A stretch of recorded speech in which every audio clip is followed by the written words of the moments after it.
Mr. President. Yes, Your Honor. Nalilito na ako kung anong sabihin ko. Pero sabi ko kung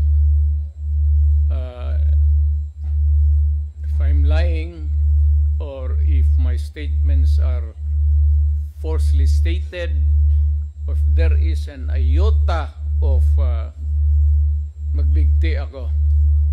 So, in the same manner na kung magbigti ako si Trillanes, dapat magsabay rin sa akin. Okay, duly noted of your thoughts, Mr. President. Former Senator Trillanes, you're recognized. Maraming salamat, Mr. Chairman.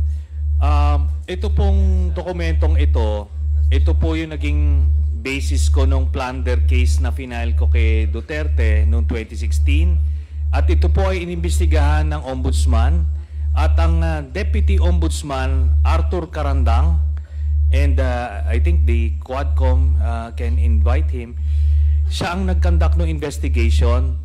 Humingi siya ng dokumento sa AMLAC at kinonfirm niya. And because of that, tinanggal ni Duterte si Deputy Ombudsman. Now, aside from that, so pwede natin, suggested by Chairman Paduano, na yung AMLAC mismo, unless,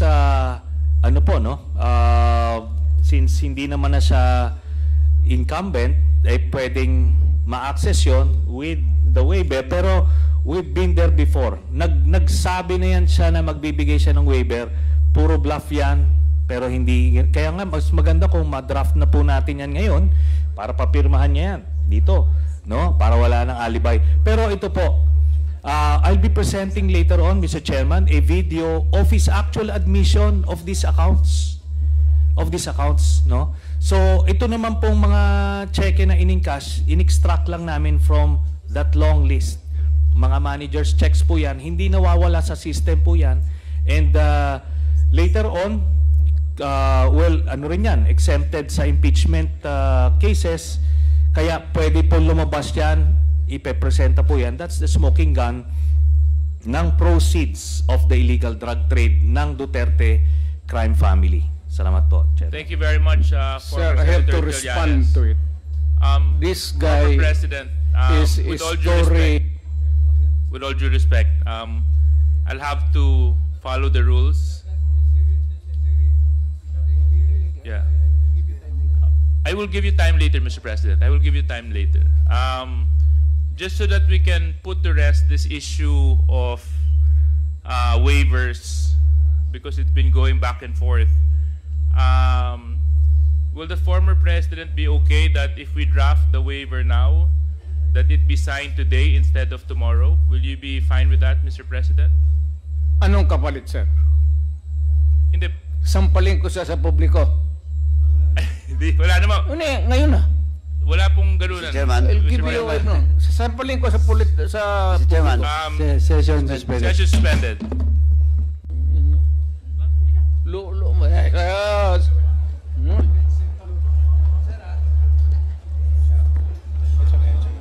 Sabi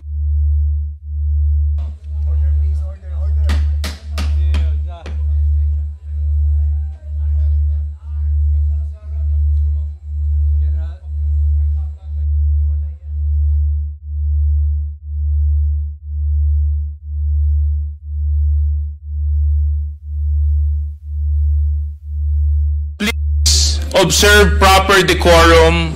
We are in a committee hearing. We have already stressed from the very beginning that the proper rules, decorum, will be implemented regardless of who you are. Regardless of who you are. We live by a set of rules in this committee, and those set of rules will be followed, and those set of rules will be implemented. If I may. Wait, session, it's still suspended. It's still suspended.